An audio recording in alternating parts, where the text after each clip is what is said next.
Baby डोल में सोने की, बेबी डोल में सोने की।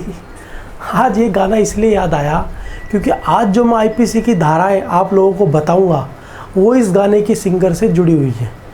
ये वही कनिका कपूर है जो विदेश से लौटी और जिसने अपनी जानकारी छुपाई और उसके बाद जिसकी वजह से कोरोना वायरस जो है वो बड़ा फैला। इन्हीं कनिका कपूर की नेग्लिजेंस की वजह से जो है इतने लोगों की जान खतरे में चली गई। तो आज मैं आईपीसी की वही धारा आपको बताऊंगा जो कनिका कपूर पर लखनऊ पुलिस ने लगाई है। तो चलते हैं वीडियो में। नमस्कार दोस्तों, मैं एडवोकेट कपिल भाकर एक बार फिर से आपका अपने चैनल में स्वागत करता हूं। आज हम बात करेंगे आईपीसी की उन दो धाराओं की जो कोरोना वायरस के बाद से ही बड़ी चर्चा में है। आज हम बात करेंगे आईपीसी की 269 एंड आईपीसी की दूसरी धारा जो है वो 270।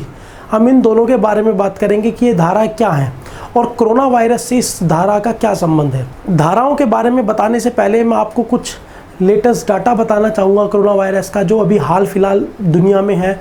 वर्ल्ड की अगर मैं बात करूँ तो कोरोना वायरस के जो केसेस है वो 25 लाख हो चुके हैं। 24,92,000 लगभग 25 लाख के आसपास पहुंच चुके हैं। मरने वालों की संख्या की अगर मैं बात करूं तो वह 1,70,000 को पार कर चुकी है और 6.5 लाख लोग जो अब तक इससे रिकवर भी कर चुके हैं।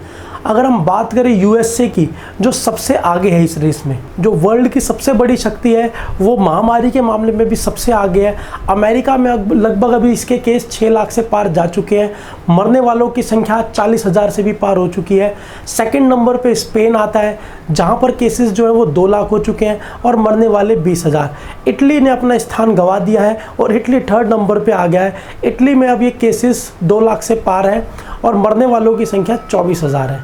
और अगर मैं अपने देश इंडिया की बात करूं तो इंडिया में भी स्थिति अच्छी नहीं है।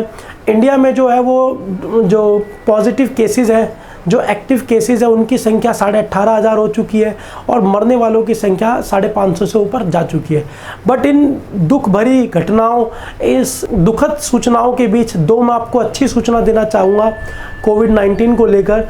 इंडिया में गोवा और मणिपुर 2 ऐसी स्टेट हो गई हैं जहाँ पर अब कोविड-19 का कोई नया केस नहीं है, जो बहुत अच्छी खबर है हमारे लिए। सेकंड जो अच्छी खबर आई है डेटा से निकल के वो ये है, स्टडीज़ से पता लगा है कि इंडिया में जहां कोरोना वायरस के केसेस 3 दिन में डबल हो सकते थे, अब उनकी जो डेज़ डबल होने की क्षमता है वो 7 से 8 दिन में हो गई है।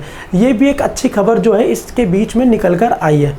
अब हम चलते हैं अपने सेक्शंस के बारे में। सेक्शन 269 आईपीसी कहता है कि कोई व्यक्ति ऐसा गैर जिम्मेदारी वाला काम करता है जिससे कोई बीमारी फैल सकती है या जिससे दूसरे की जान को खतरा हो सकता है, तो उस केस में सेक्शन 269 के तहत उसके खिलाफ कार्रवाई होगी। उसको 6 महीने की सज़ा हो सकती है और उस पर फाइन भी लगाया जा सकता है या दोनों।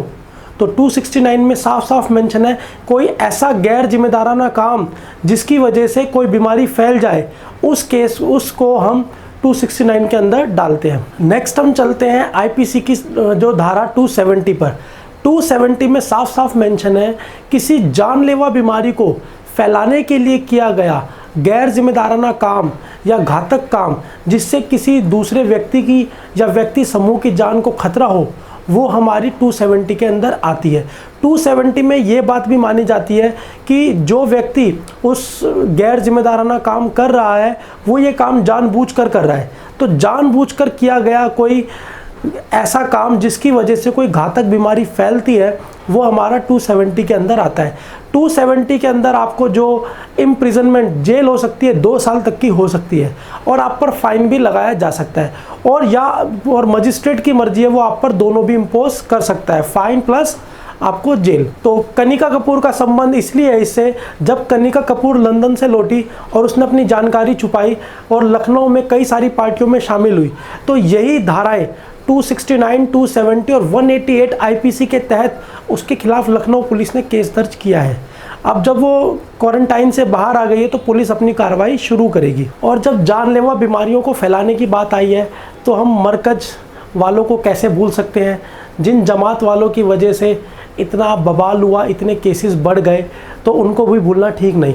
तो जो मरकज के जो अध्यक्ष थे, प्रमुख थे मौलाना साद, उनके खिलाफ भी जो दिल्ली पुलिस ने जो धाराएं दर्ज की है उसमें 269, 270, 120B और 271 इसी तरीके की आईपीसी की धाराएं उनके खिलाफ भी जो है केस दर्ज किया गया है। ठीक है दोस्तों, आज की वीडियो में बस इतना ही। अगर आप कोई क्वेश्चन पूछना चाहते हो या कोई सजेशन देना चाहते हो तो आप कमेंट बॉक्स में दे सकते हो।